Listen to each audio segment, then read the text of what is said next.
எல்லாத்துக்கும் வணக்கம். சுக்கிர பயிற்சியை பற்றி பார்க்கலாங்க. சுக்கிரன் இப்போ தற்சமயமாக இந்த லாஸ்ட் ஒரு 20 நாளாக மேஷத்தில் இருக்கிறாரு. இந்த மேஷத்தில் இருக்கிறது என்னென்ன பண்ணியிருப்பாரு அப்படின்னு பார்க்குறப்போ, பெண்கள் அவங்களுடைய கணவரை முருகர் கோயில் கூப்பிட்டு போயிட்டு மொட்டை அடிச்சிருப்பாங்க சில பேர், இல்லை முருகர் கோயிலுக்கு போயிட்டு வந்திருப்பாங்க. அதே மாதிரி ஓரளவுக்கு ஒரு சுமூகமான ஒரு சூழ்நிலை கணவர் மனைவியிலேயே போயிருக்கும். வீடு வண்டி இந்த மாதிரி விஷயங்களுக்கு நல்ல ஃபேவரபுளான அமைப்பு கொடுத்துருப்பாரு. இதெல்லாம் லாஸ்ட் இந்த ஒரு மாதம் நடந்திருக்குங்க. இன்னொரு 10 நாள் இருக்குது இந்த சுக்கிர பயிற்சி ஆகிறதுக்கு. சரிங்களா? ஒன்ஸ் இந்த சுக்கிர பயிற்சி ஆனவுடனே சுக்கிரன் ரிஷபத்துக்கு போகிறார். ரிஷபத்துக்கு போனால் மேஷத்துக்கு எப்படி இருக்கும் அப்படின்னா, ரிஷபத்துக்கு போகக்கூடிய சுக்கிரன் கம்யூனிகேஷன் சம்மந்தப்பட்ட விஷயங்களுக்கு நல்லா இருக்கும். ஒரு ஷார்ட் டிஸ்டன்ஸ் ட்ராவல். ஆல்ரெடி இப்போ இந்த லாஸ்ட்டு மாதமும் ஆன்மீக ஸ்தலங்களுக்கு போயிட்டு வருது. அதே தான் இப்பயும் மறுபடியும் ஆன்மீக ஸ்தலங்களுக்கு ஏதாவது போயிட்டு வருது. ஒரு ஷார்ட் டிஸ்டன்ஸ் ட்ராவல். அம்மா வீட்டுக்கு போயிட்டு வருது.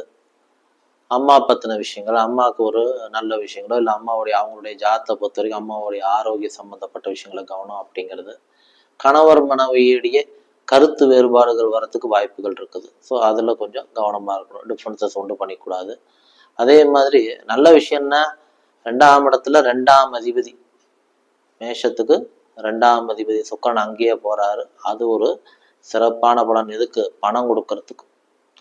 ஸோ ரொம்ப நாளாக வர வேண்டிய பணம், இல்லை உங்களுக்கே தன சம்பந்தப்பட்ட விஷயங்கள் வரணும் அப்படிங்கிற அமைப்புகள் எல்லாத்துக்கும் இது ரொம்ப நல்ல விஷயம். ஸோ பண விஷயங்கள்ல முழு முயற்சியாக இறங்கலாம். பணம் சம்மந்தப்பட்டது கண்டிப்பாக கையில் கிடைக்கும்னு நம்ம சொல்லலாம். மேச லக்னத்துக்குலாம் க்ளீனாக கிடைக்கும்.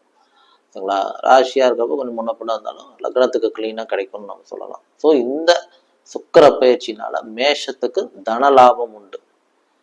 கணவர் மனைவியிடையே கருத்து வேறுபாடுல கவனமா இருக்கணும் அப்படிங்கிற விஷயம். மற்றபடி கம்யூனிகேஷன் சம்பந்தப்பட்டது, ஆன்லைனுக்கு உண்டான விஷயங்கள் இதுக்கெல்லாம் நல்லா இருக்கும். சரிங்களா? இது மேஷ லக்னத்துக்கு உண்டான பலன். இன்னும் கோயில் வழிபாடு பண்ணலாம், ஒரு பிரதோஷ வழிபாடுல கலந்துக்கலாம், இல்லை ஒரு அம்மனுக்கு நல்ல வாசனையில் பூக்கள் கொடுத்து வழிபாடுகள் பண்ணலாம். இது வெள்ளிக்கிழமை இந்த மாதிரி விஷயங்கள் செய்கிறது நல்ல சிறப்பான பலன் கொடுக்கும். வாழ்க்கை வளம் பெறட்டும். நன்றி, வணக்கம்.